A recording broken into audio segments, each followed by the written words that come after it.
Boa noite, seja bem-vindo ao Grande Fórum desta semana. Vamos olhar para dois principais temas. A falta de Manuel de Araújo na primeira audição que vai julgar vai julgar o caso em que ele é acusado de calúnia e difamação contra três membros séniores, dois do partido MDM e um do partido Frelimo. Vamos olhar também para a situação do terrorismo em Cabo Delgado. O vice-chefe das Forças Armadas de Defesa de Moçambique disse que com uma população hostil não é possível vencer a batalha. Que implicações isto pode ter, tendo em conta que o general Moussa, que faleceu há pouco tempo, tinha dito que este seria o ano para colocar o ponto final no terrorismo em Cabo Delgado. Vamos olhar também para a situação dos trabalhadores de Moçambique face à Covid-19. Os nossos convidados para hoje, vou chamar só pelos seus apelidos, são Gemusse, Mulatinho e também Citói. Com estes convidados vamos olhar para estes três temas, mas você já sabe, antes de lá irmos, tem a oportunidade dos nossos convidados, nossos jornalistas, de deixar ficar aquele que para si é o fato da semana. Começo consigo, Gemusse, qual é que é o seu fato da semana? Boa noite. Quero em primeiro lugar saudar a si, a vasta equipe que leva este programa ao ar, saudar os meus colegas do painel e a todos aqueles que nos assistem a partir das diferentes plataformas. Bom, o meu fato de semana prende-se essencialmente com as chuvas que têm vindo a cair por um pouco do país, principalmente na zona centro e sul, mas com maior realce na zona sul. É importante que as autoridades criem uma comunicação mobilizadora no sentido de que as pessoas que estão a viver nas zonas de risco possam ser reassentadas em locais seguros. Obrigado. Mulatinho. Começo por saudar aos telespectadores que nos acompanham a partir de casa. Saúdo a si e aos colegas que aqui nos acompanham para comentar os principais temas da semana. Eu elegi como tema da semana a aparição do ministro Celso Correia, o ministro da Agricultura, no que concerne à posição ou ao comentário em relação à saída ou à pretensão da OLAM de sair do negócio da castanha de caju.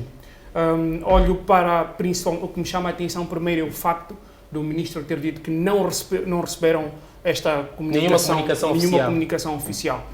O que denota para mim uma falha de comunicação dentro do setor ou uma tentativa de pressão da OLAM no sentido de conseguir alguns ganhos com esta posição. O segundo momento que eu olho tem a ver com o facto do ministro Celso Correia ter referido que é necessário renegociar o tipo de relações que tem com esta multinacional. Pois, obrigado. Citói. Muito obrigado, Melcon, pelo convite. Muito obrigado a todos que nos acompanham. A partir de casa, aproveitar e saudá-los a todos e saudar aqui os colegas do painel.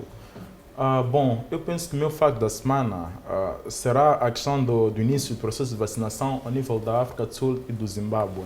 Na África do Sul iniciou o processo depois de de se provar a inefetividade da vacina anterior, iniciou-se de novo o processo com a Johnson & Johnson, como empresa americana, e no Zimbábue iniciou-se um processo com a Sinopharm, que é uma empresa chinesa, não é, que está a ajudar, ou pelo menos a doar as vacinas para o Zimbábue. Eu penso que isto coloca um bocado de pressão ao nível de Moçambique em relação ao início do seu processo de vacinação, porque vai melhorar não só o nível de relações com os países vizinhos, porque os que estiverem vacinados terão maior liberdade de circular, maior liberdade de tomar as suas atividades econômicas, e Moçambique estará mais ou menos ainda neste intervalo de espera. Portanto, eu penso que aqui recai uma pressão sobre o governo para iniciar este processo de vacinação, para encontrar um parceiro efetivo, de modo a começar o processo de imunização da população moçambicana. Pois, e o governo já disse que dentro de algumas semanas poderá começar o processo de imunização aqui em Moçambique, já definiu os principais grupos-alvo desta primeira sessão de vacinações. Vamos avançar então para o nosso primeiro tema de debate. Manuel de Araújo, acusado de calúnia e difamação, faltou à primeira audição por motivos de trabalho, segundo um comunicado que chegou ao tribunal depois de 2 horas, em que a parte dos ofendidos ficou à espera do edil de Quelimane no julgamento na primeira audição. Manuel de Araújo é acusado de calúnia e difamação por 3 indivíduos, membros séniores do MDM e também da Frelimo. Recorrendo aqui a minha cábula, Domingos de Albuquerque e José Lobo, estes do MDM, e Carlos Carneiro da Frelimo. Carlos Carneiro, que ocupava o lugar de administrador e também, em algum momento, esteve a concorrer contra Manuel de Araújo. Constantino Gemus, qual é que é a sua avaliação com relação a esta situação toda? É o edil de Quelimane a faltar a uma audição e teve tempo para avançar a informação de que não poderia estar por motivos de trabalho, mas não avançou, sendo que fez isso no dia da audição e 2 horas depois da hora marcada? Bom, a primeira análise que eu faço em relação a este fato ressalta-me à vista 2 perspectivas. A perspectiva política e a perspectiva jurídica. Se calhar vou iniciar por trazer aqui, chamarem a colação os contornos políticos que estão por detrás deste fato. Me parece, das informações que foram colhidas, é que tudo remota...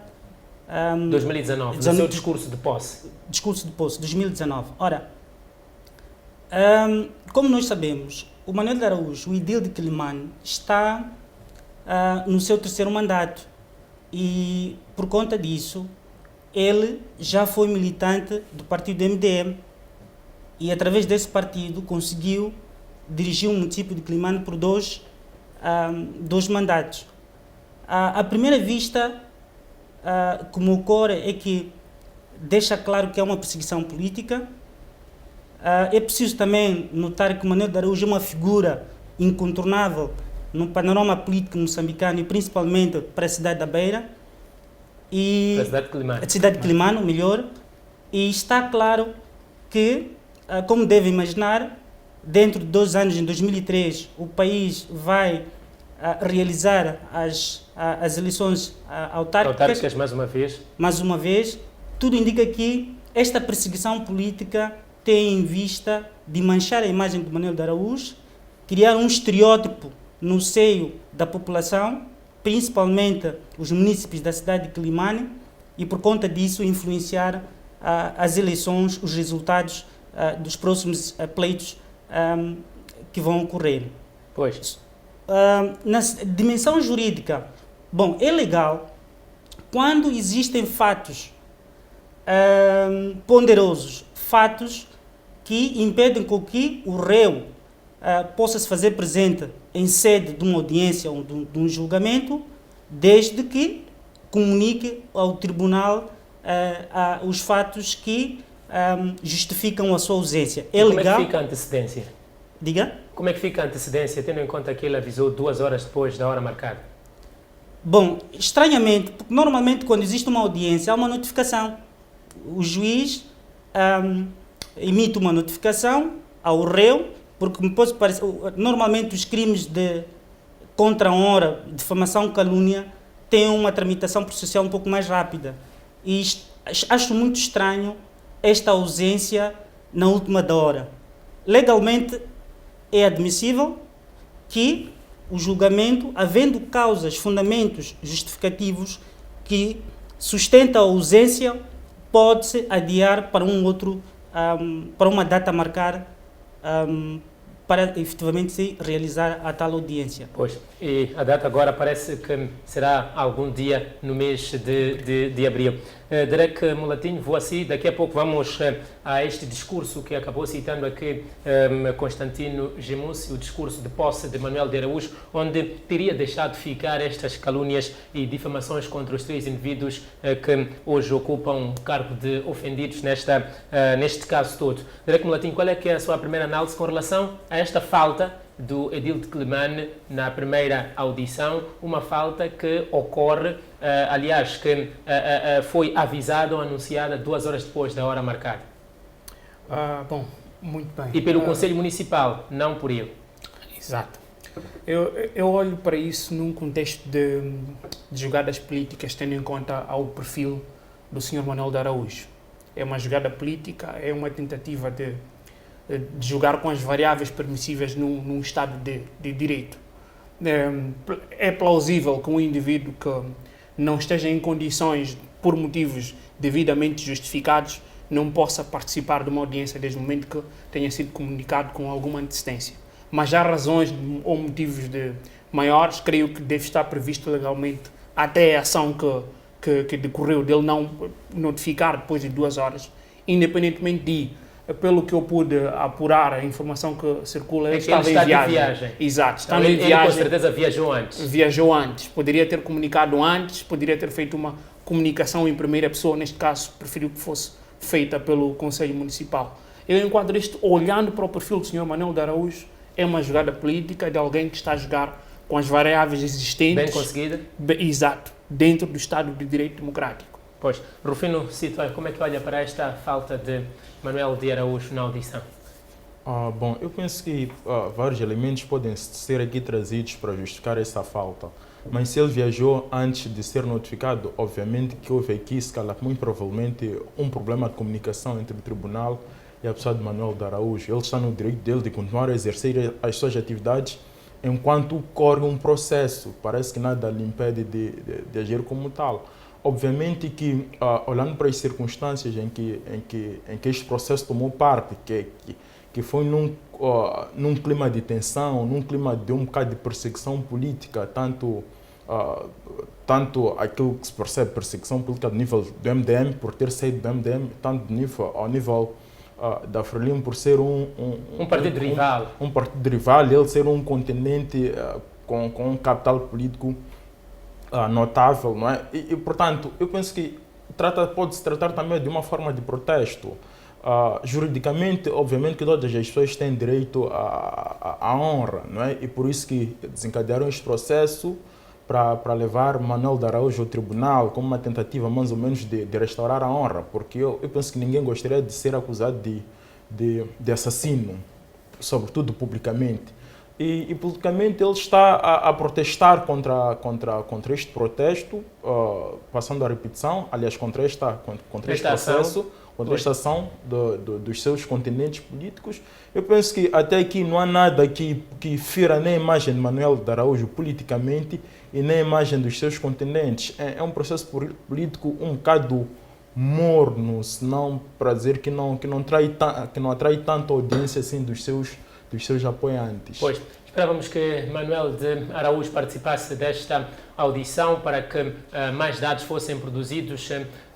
Não ocorreu. Vamos então recorrer ao seu discurso em 2019, o seu discurso de tomada de posse. Vamos ouvir o que é que disse Manuel de Araújo e depois vamos analisar se houve de fato aqui calúnia e difamação. Vamos também tentar olhar para o futuro, que consequências isto pode trazer para Manuel de Araújo, tendo em conta que tratava-se de um momento político em que discursos de euforia que acabam também em alguma acusação são normais. Vamos acompanhar o discurso de Manuel de Araújo. Infelizmente, os adversários, os inimigos da cidade de Quelimane, forjaram uma aliança denominada de Fremedeme, que desde o dia 21 de agosto tentaram paralisar a governação da nossa cidade.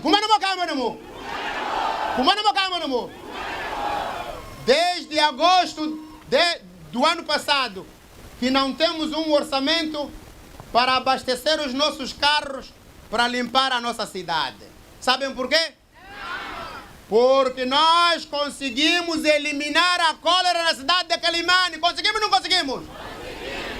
O Afremedeme não queria que nós eliminássemos a cólera em Quelimane para vocês continuarem a morrer com cólera. Inventaram uma entontona para tirar-nos do poder. Em Nampula, usaram uma tática mais macabra. Assassinaram o nosso irmão Mahmoud Amurane. Aqui em Quelimane, ensaiaram a cassação do nosso mandato. E o último plano que eles tinham, caso isso falhasse, era a eliminação física de Manuel de Araújo. Mas Deus não quis. Estamos aqui vivos e a tomar posse e vamos dirigir esta terra.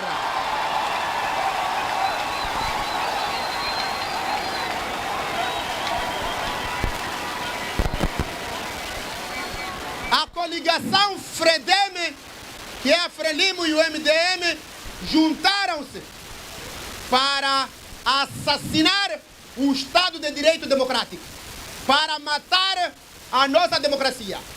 E o Tribunal Administrativo jogou na mesma linha. Felizmente, ainda restou algum juízo na cabeça de alguns dos nossos juízes. Pois bem, ficou aqui este discurso de Manuel de Araújo, são alguns excertos do seu discurso de tomada de posse em 2019. Em linhas gerais, deixa aqui bem claro que ele acha que a Frelimo e o MDM juntaram-se para o assassinarem a democracia ou o Estado de Direito Democrático, como diz nas suas próprias palavras, e acusa o Tribunal Administrativo de ter alinhado na mesma ordem. Ele diz também que estes três grupos que aqui citamos, a Frelimo e o MDM principalmente, são inimigos do povo de Quelimane, onde ele ocupa o cargo de presidente do município. Vamos aproveitar a sua experiência jurídica. Constantino Gemusse, as palavras foram ditas e de forma bastante explícita. Há aqui ou não calúnia e difamação contra estes indivíduos. Domingos Albuquerque, José Lobo e Carlos Carneiro aparecem porque na altura dos fatos estavam bastante ligados às campanhas eleitorais que acabaram resultando na eleição de Manuel de Araújo. Bom, depois de termos escutado a peça de reportagem, está claro que não existe nenhum crime de difamação. O Manuel de Araújo eventualmente deverá ter exercido o direito constitucional, que é a liberdade de expressão, a liberdade de pensamento e também a livre opinião é um direito fundamental que tem a sua proteção. As acusações também? As acusações. O crime de difamação tem, para que um ato seja considerado difamação ou calúnia, é importante que estejam reunidos dois elementos. O elemento objetivo, que é o elemento material, o discurso que ele profere, mas o elemento subjetivo, ou seja, o elemento subjetivo traduz-se no fato em perceberem em que circunstâncias o momento em que ele proferiu tal discurso.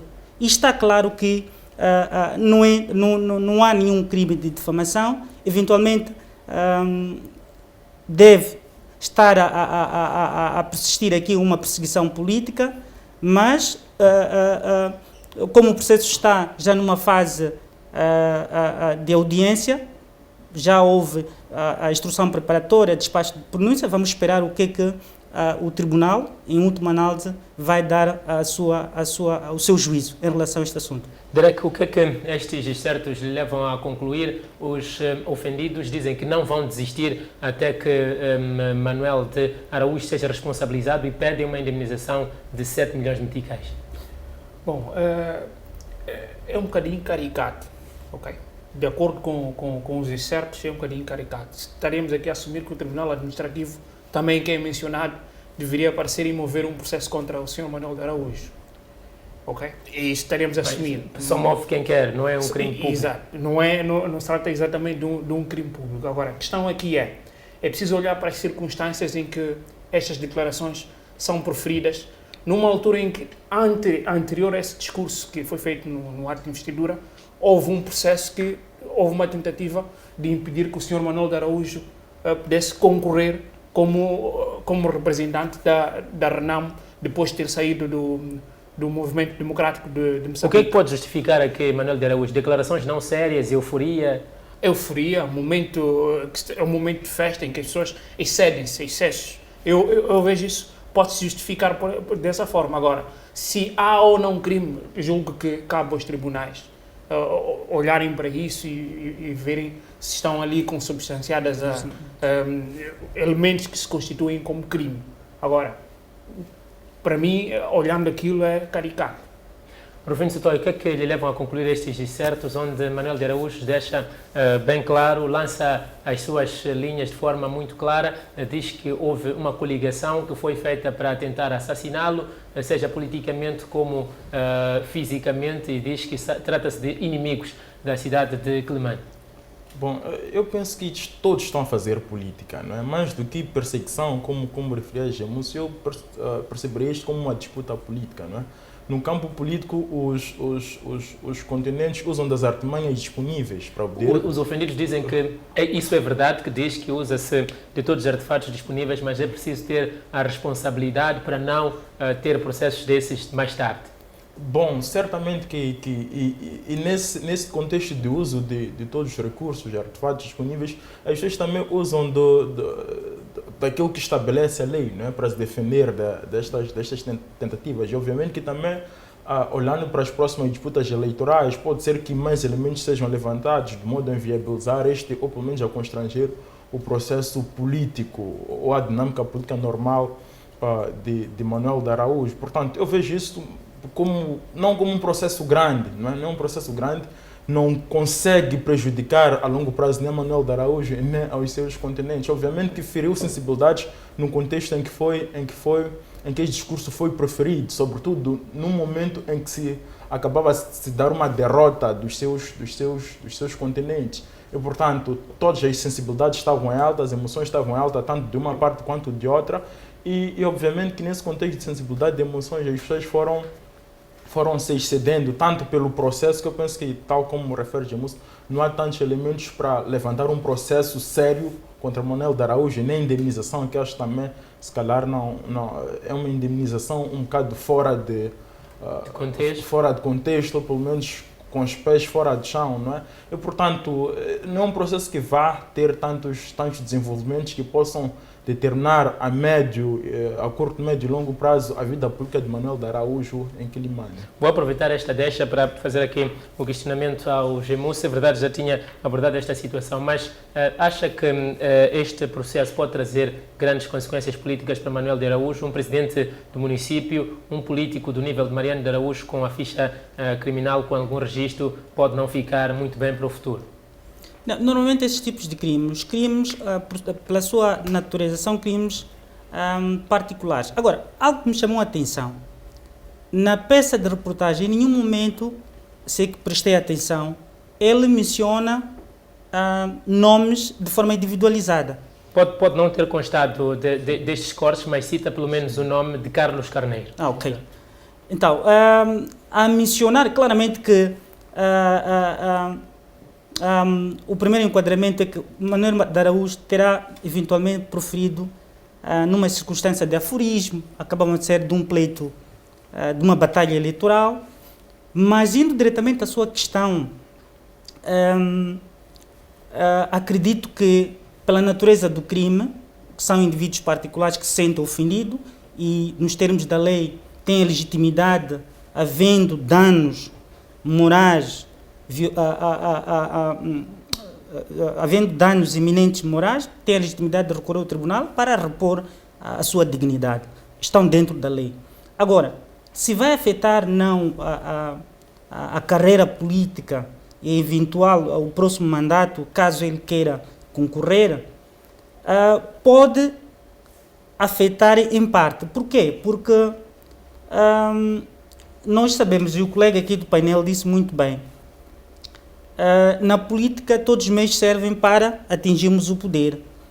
E nós estamos em 2001. Faltam 2 anos para... 2023. 2021. Sim. Faltam 2 anos para o início, praticamente, da campanha.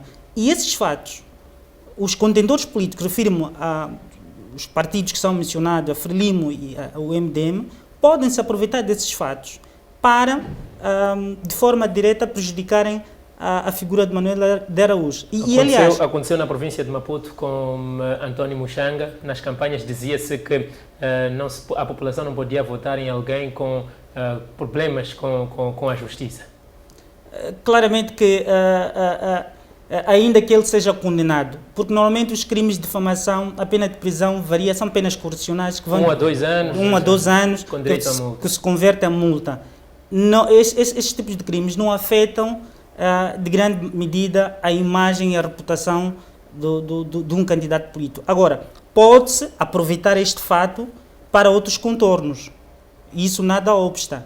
Mas, no geral, não vai afetar a carreira do Manuel de Araújo.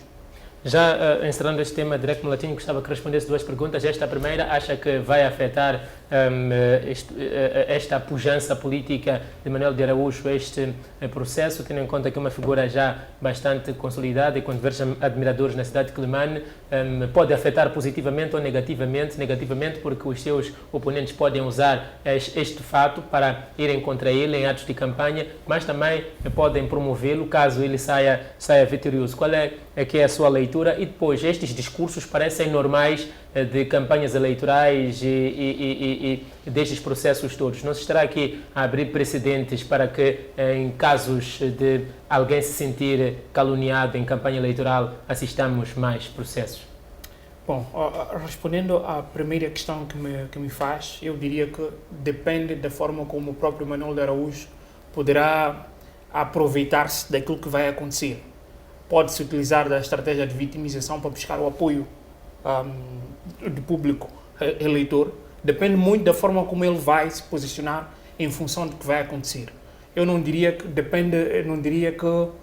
poderá ser negativo ou positivo. Depende do que ele poderá fazer com o que vai acontecer depois. Prejudicá-lo, se calhar financeiramente, caso venha a ser condenado, no caso em que ele menciona um dos nomes que aí é referido. Ali eu julgo que é um bocadinho diferente dos restantes.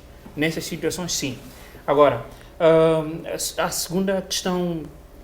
Tinha que ver com a situação de se poder abrir aqui precedentes para assistirmos nos próximos tempos um processo atrás do outro. Claramente que sim, vai abrir precedentes, mas é assim, há sempre limites e esses limites devem ser respeitados. O facto de estarmos em campanhas não nos dá direito de ultrapassar esses limites. Vai abrir precedentes nesse sentido, mas deverá chamar a atenção aos que pretenderem concorrer de que é possível que sejam chamados à barra da justiça e responsabilizados em função dos seus comentários e das suas atitudes. Pois, Rufino Sitói, consigo que vou abrir uma nova janela. Vamos olhar para a situação do terrorismo em Cabo Delgado. Entretanto, tenho a indicação aqui dos meus colegas de que já é a altura de avançarmos para uma breve pausa. Vamos olhar para este tema dentro de instantes. O que ocorre é que na última semana o vice-chefe das Forças Armadas de Defesa e Segurança disse que é impossível vencer o combate contra os terroristas em Cabo Delgado com uma população hostil. Vamos analisar este tema já no segundo bloco. Vamos a uma breve pausa. Até já.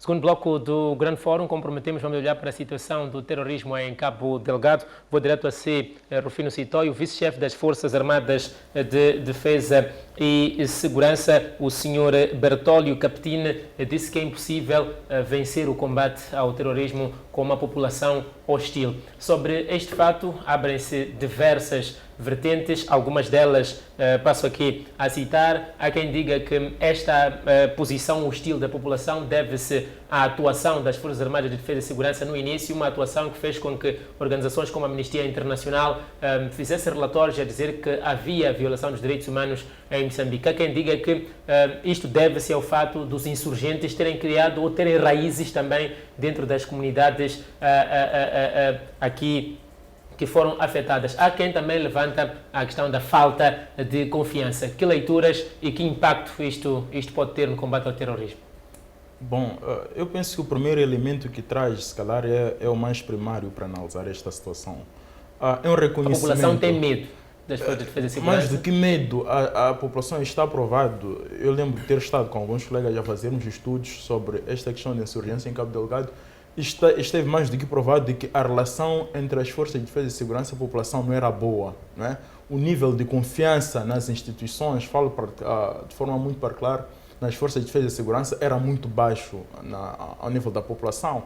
E o chefe de Estado-Maior-General, ao fazer este tipo de discurso, está a reconhecer que a atuação, está a reconhecer diante das forças que a sua atuação não tem sido das melhores. E, portanto, é também uma recomendação de que não se trata, eles podem ter lá os melhores recursos para fazer face a esta insurgência, a esta subversão, mas enquanto não tiverem lá o apoio das comunidades não poderão vencer. Está mais do que provado, porque as comunidades conhecem melhor, e isto cabe inclusive nas estratégias de prevenção e combate à violência extrema, que a colaboração com as comunidades é chave para poder evitar não só a facilidade de mobilidade destas forças insurgentes, mas também para evitar a radicalização das comunidades, porque quando as comunidades são maltratadas acabam vendo na figura destes insurgentes um aliado, não é? Sobretudo quando o insurgente acaba conseguindo prover alguns benefícios. Aliás, há estudos que indicam que a população de Cabo Delgado ficou por bastante tempo abandonada, sem Estado. Teve muitas dificuldades. Nos estudos que conduzimos, conversamos com refugiados, tiveram dificuldades de ser assistidos imediatamente pelo Estado. Este tipo de relações pode-se comparar, por exemplo, àquilo que acontece nas favelas no Brasil, em que as comunidades acabam sendo aliadas dos traficantes, pela forma como as forças de defesa e segurança acabam agindo, pelos excessos nas incursões que vão fazendo ao nível dessas regiões assoladas pelo conflito. Portanto, é importante mais do que nunca este reconhecimento. É importante também melhorar a componente cívica de formação dos homens das forças de defesa e segurança, porque não se trata simplesmente, como já bem dizia o chefe de Estado-Maior-General, não se trata só de combater estas pessoas. É preciso saber como combater e com quem combater, a quem ter como aliado principal neste processo de combate e prevenção ao extremismo violento. Este aliado principal são as comunidades, que é lá também de onde saem, não só em algumas ocasiões, saem também os mantimentos, quando eles já estão em exiguidade de logística, quando esses homens armados já estão em exiguidade de logística, mas também recursos humanos. Portanto, é importante haver uma relação muito melhor com as comunidades. Pois, Constantino Gemus, a população é hostil e está a complicar o combate ao terrorismo em Cabo Delgado, diz o vice-chefe das Forças de Defesa e Segurança. Qual é que é a sua análise com relação a isso e que impactos isto pode ter no combate à insurgência, que já daqui a pouco vai fazer, se não me falha a memória, 4 anos em Moçambique? Bom, a primeira vista que me ressalta das declarações que foram proferidas pelo vice-comandante do Estado-Maior das Forças de Defesa e Segurança é uma clara e evidente apresentação ou... Está a reconhecer alguma fragilidade? Exatamente. Existe uma fragilidade e essa fragilidade, a propósito disso, há 3 semanas, se me memória não me atravessou, foi divulgado um estudo através da extensão de Cabo Delgado da Universidade do Nrovuma, em que traz a olho nu a real situação que se vive em Cabo Delgado. E uma das questões que se coloca é esta falta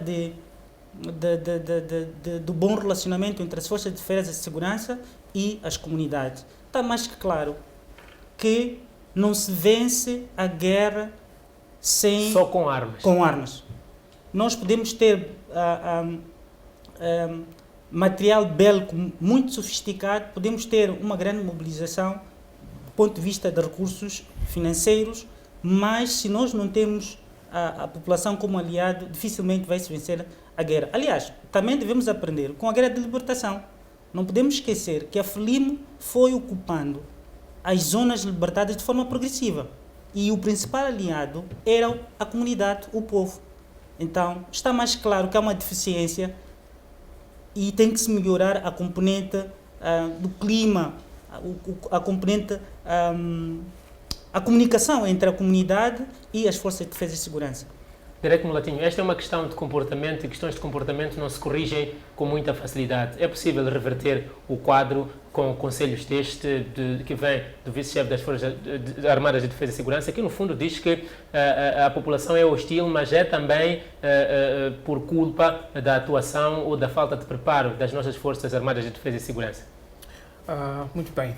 Antes de de entrar a fundo na questão do comentário que fez, eu diria que fico feliz por ele ter aparecido.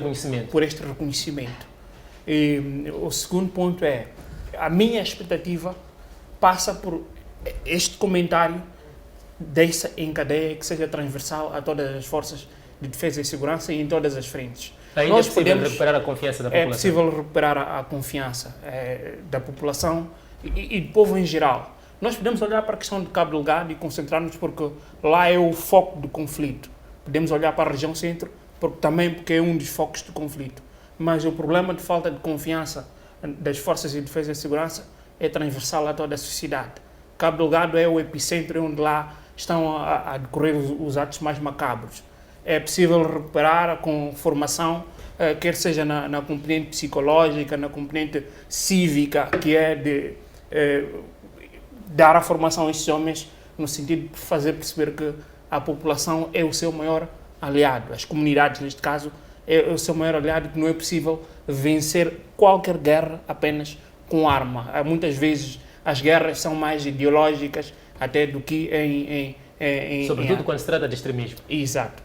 Pois, Rufino Sitoy, como recuperar a confiança da população é possível nesta altura em que os insurgentes estão no país há alguns anos, já criaram algumas bases. E uma segunda questão que lhe coloco é se esta informação que trai aqui alguns bons resultados que vinham sendo apresentados pelas Forças Armadas de Defesa e Segurança não coloca em causa aquela que foi a promessa do falecido general Moussa, uma promessa que foi reiterada pelos militares no seu enterro, que disseram que o objetivo que ele traçou para 2021 devia ser cumprido, que era acabar com o terrorismo. Bom, eu penso que são vários elementos, mas obviamente que os últimos desenvolvimentos no campo operacional norte apontam que tem havido uma fragilização progressiva deste grupo de homens, de insurgentes, não é? Recuperar a confiança da população não é tão difícil, porque dos estudos que se têm feito lá, e alguns dos quais eu mesmo participei, notou-se claramente que aquelas pessoas não são aliadas das comunidades, não é? Há um reconhecimento aberto, claro, das comunidades de que aquelas pessoas não defendem nem interesses religiosos, que era uma boa capa para poder se legitimar ao nível das comunidades, e nem interesses sociais, de tal forma que agrediam inclusive as comunidades. E diga-se de passagem, aquelas pessoas são mais vítimas dos insurgentes do que das forças de defesa e segurança. As forças de defesa e segurança têm agido mal, mas aquelas pessoas estão a ser deslocadas, estão a ser violentadas massivamente pela ação destes insurgentes. Portanto, não é um processo tão difícil de recuperar o nível da confiança nas nossas instituições. Mas, trago aqui a colação o que Derek vinha dizendo, que este problema de confiança nas forças de defesa e segurança é um problema um bocado nacional, generalizado, que se replica por todo o território nacional, em que a sua atuação, a forma como a polícia, por exemplo, se relaciona com os civis, a forma como os militares se apresentam diante dos civis não tem sido das melhores nos últimos tempos. E, portanto, isto impõe uma reforma, não é? Estamos a falar de uma reforma cívica ao nível das forças de defesa e segurança, a componente de formação cívica, a componente de formação das relações comunidade e forças de defesa e segurança deve ser muito fortificada. Há uma questão aqui de tempo que eu gostava que fosse analisada, tempo no sentido de momento ou espaço para preparar os militares nesta vertente cívica e tempo também para conseguir limar alguns problemas de Cabo Delgado que tem uma forte índole étnica. Por exemplo, agora colocar a população, vamos dizer, amiga das Forças Armadas de Defesa e Segurança, seria colocar os Macondes e os Manis juntos no mesmo processo de combate. Bom, étnica não, teria que rever esse aspecto, porque não se trata nem de conflito religioso, nem de conflito étnico, mas de um conflito com dimensões, ou pelo menos com facetas econômicas do que qualquer outra coisa. Os tempos, agora é difícil, eu penso que se calhar nem seja tão difícil, porque estamos a dizer que em avaliação, por exemplo, tem aquilo que chama às vezes de avaliação formativa. Eu penso que nós nunca estivemos a lidar com um fenômeno como de Cabo Delgado. à medida que as pessoas vão indo lá, vão aprendendo, vão errando, E, portanto, eu acho que o mais importante neste processo é a flexibilidade em reconhecer as falhas das forças de defesa e segurança e corrigir enquanto vai fluindo este processo, porque não se pode separar as forças para treiná-las e lidar com as comunidades. Não, tem que se treinar as lideranças comunitárias. É aquilo que em linguagem militar também se diz, que não existe um mau soldado, existe um mau general ou um mau comandante, porque o soldado apenas obedece. Portanto, ao treinar-se as lideranças militares, escalar... comunitárias como avançado? Ao treinar-se as lideranças militares e depois também nas relações com as lideranças comunitárias, pode-se melhorar muito o nível de confiança entre essas duas instituições. Constantino Gemus, vê também facilidade na melhoria desta relação entre as Forças Armadas de Defesa e Segurança e a população, tendo em conta que estudos indicam que está instalado este ambiente de desconfiança? Bom, relativamente a esta questão, podemos buscar várias perspectivas, mas em relação à apatia que existe entre as forças de defesa e segurança e a comunidade, é claro que é um trabalho aqui de base no que diz respeito à comunicação para a mobilização social. Tem que se criar uma estratégia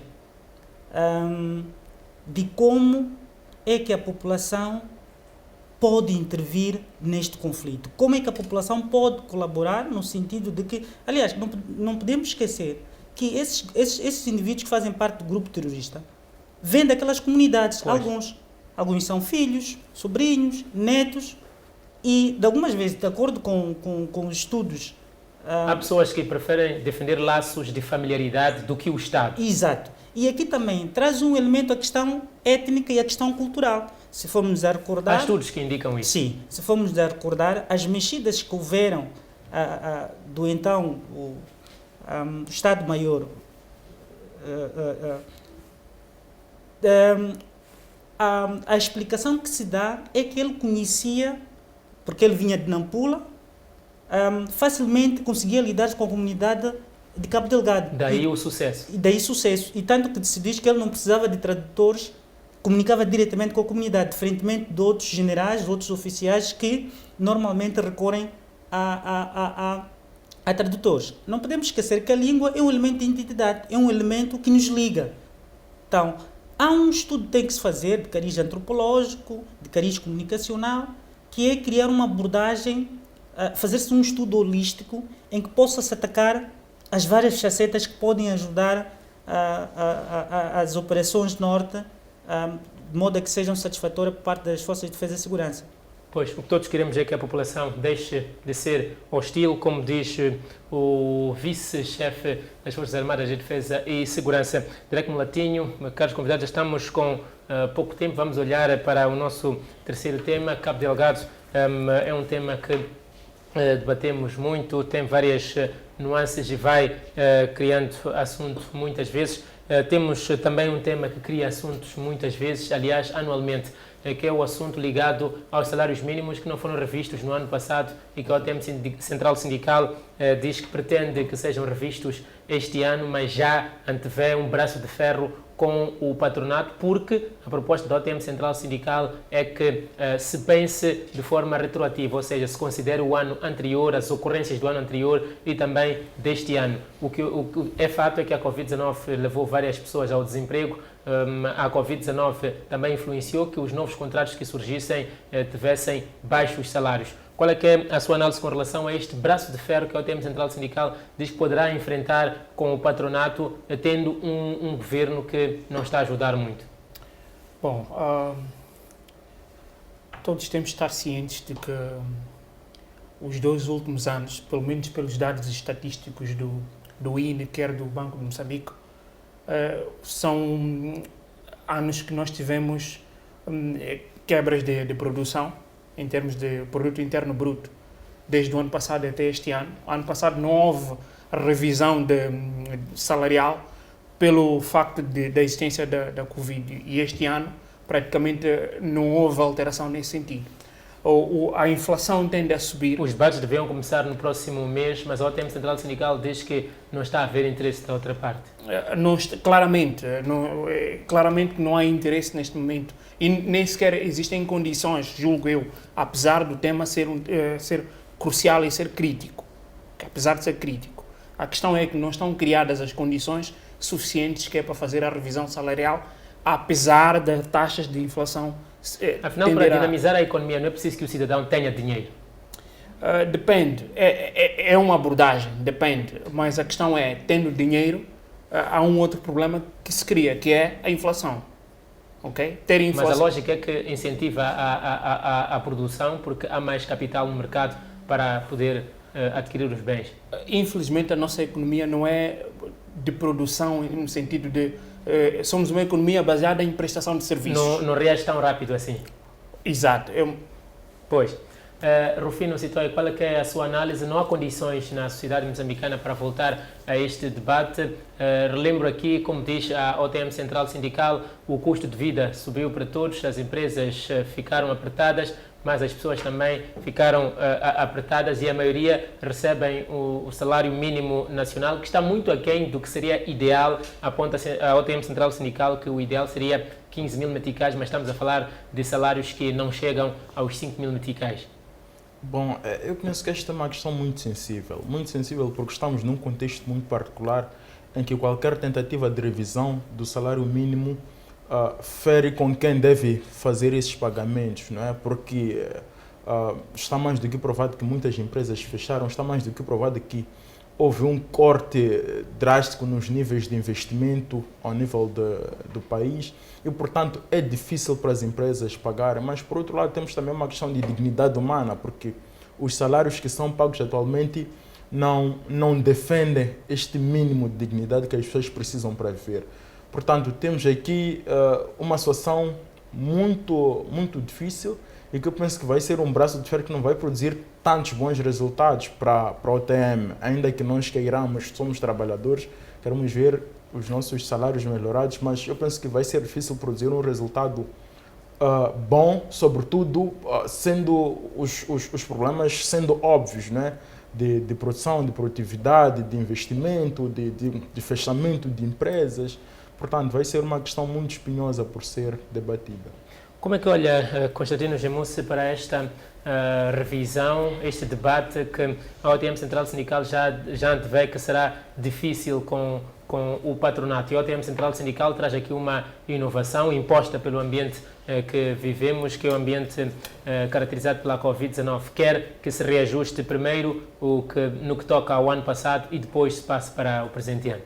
Eu acho que é uma questão sensível, concordo com os meus colegas que me antecederam, mas é importante chamarem a colação alguns princípios que norteiam a revisão do salário. Primeiro, o meu colega levantou a questão da produção e produtividade. Não se vai aumentar salário quando as produções, fazendo um balanço, foram baixas. E o segundo elemento tem a ver também com a questão do rendimento, das receitas. Empresas que produzem pouco, que no final do ano têm um saldo negativo, dificilmente pode...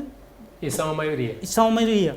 Não podemos esquecer que por causa da Covid-19 e depois 2019, algumas empresas na zona centro e norte ainda acabavam de se recuperar das intempéries. Pois. Estamos a falar de ciclones, exatamente, e com a situação da Covid-19 veio agravar. Agora, é claro também, tem que se analisar essa questão de forma casuística. É verdade que o colega disse, os últimos dados que foram partilhados pelo INE há 2 semanas trazem uma situação, digamos, triste, que é o custo de vida tende a elevar. E em janeiro houve um disparar no estudo que foi feito na cidade de Maputo, cidade da Beira e também na Nampula. Sim. E parece que os preços são mais inflacionados onde há menos poder de compra. Exatamente. Então, a situação geral do país nos convida, estou a falar da situação do trabalhador, porque o lado mais fraco é o trabalhador nessa relação justo-laboral. É verdade, também nós devemos olhar de forma casuísta. Por quê? Porque há setores de atividade que não foram muito afetados pela Covid-19. Por exemplo, o setor financeiro, o setor bancário e financeiro. Apesar de ter-se investido, se calhar, em sistema de teletrabalho, criar condições do trabalhador por forma a que possa prestar trabalho a partir de casa, mas olhando pela situação que os vários empresários, empregadores relatam, o setor financeiro não foi tão abalado em si como... Por isso, a revisão do salário tem que existir sim. Não concordo com o princípio da retroatividade, por causa da situação da Covid-19, foi uma situação nova, que apanhou as empresas de surpresa, o governo de surpresa, mas é justo que este ano haja a revisão do salário, tendo em conta por cada setor de atividade. Pois, Derek Mulatinho, há aqui uma questão que foi muito bem colocada pelo seu colega de painel, Constantino Gemusse, disse que o trabalhador está sempre em desvantagem nisto. Foram criadas 2 linhas de financiamento, pelo menos do ponto de vista governamental, para ajudar as empresas, e há muitas reclamações vindas da sociedade dizendo que não houve apoios diretos para as pessoas. Como é que analisa este fato? Porque os trabalhadores estão a se sentir menos apadrinhados do que as empresas. Bom, as 2 linhas de financiamento que foram criadas, uma é do Banco de Moçambique. Outra é do BNI, com fundos do INSS. Com fundos do INSS. Os fundos do Banco de Moçambique foram todos, supostamente, deveriam servir ao mercado monetário e cambial, ao mercado cambial, desculpe.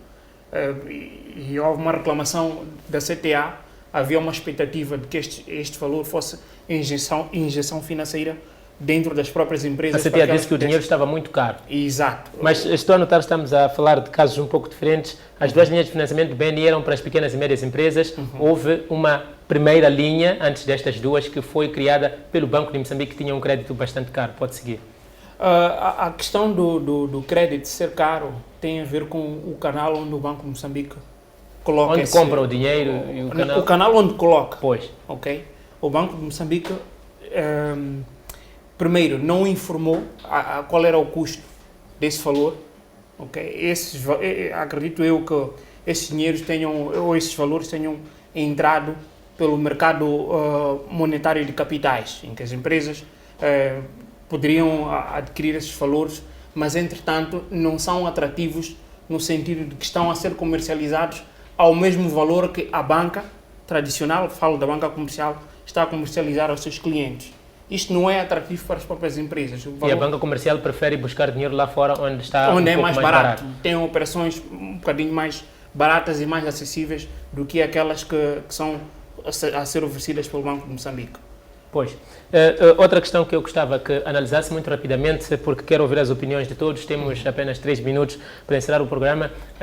A Covid-19 mostrou-nos ou não a necessidade de criar um seguro-desemprego para os trabalhadores. Estamos a falar de mais de 30 mil pessoas que perderam as suas fontes de rendimento e estão num cenário de dúvida se vão conseguir um novo emprego ou não, com empresas a fecharem diariamente. Pode começar, Derek. Bom, mostra-nos essa necessidade da existência de seguro do desemprego. A maior questão é, estamos numa economia de mercado, o seguro-desemprego, acredito eu que deve ser pelo setor privado, não tem de ser o próprio governo. Medidas governamentais, eu acredito que devem incidir sobre o Instituto de Segurança Social.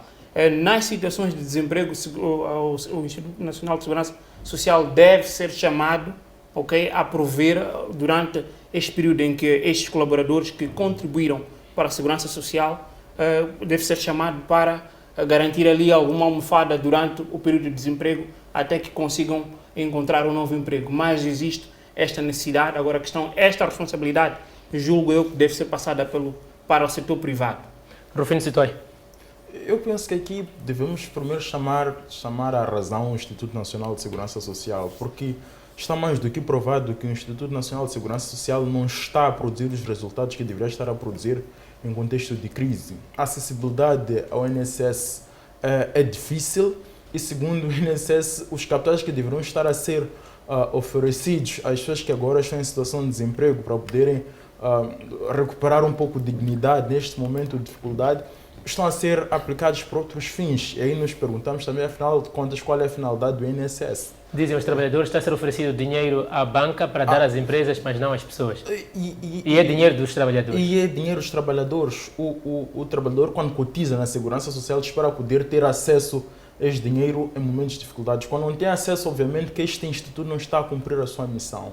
E depois podemos também já pensar no seguro-desemprego. São evoluções, mas temos que ter o INSS a funcionar. Pois, Constantino Gemusso, tem 30 segundos. Bom, nós sabemos que um Estado social tem suas obrigações. Olhando pela nossa economia, que maioritariamente é dominada pela economia informal, eu acho que não faz muito sentido falarmos de seguro-emprego, a não ser que aplique-se para o setor privado. Mas, por ser um Estado de segurança social, um Estado que tem que garantir, prover um mínimo, seria razoável que os desempregados, as pessoas que perdem o emprego, possam se inscrever no Instituto de Segurança Social, por forma a que, em situações em que não estão a trabalhar, não estão no ativo, possam garantir a sua subsistência básica. Constantino Gemusso, muito obrigado pela presença. Assim também, Derek Mulatinho e assim Rufino Citói. Muito obrigado assim também que nos esteve a acompanhar de casa durante esta hora de emissão. O Grande Fórum volta próxima semana com mais temas que terão marcado os 5 dias úteis. Até lá, fique bem.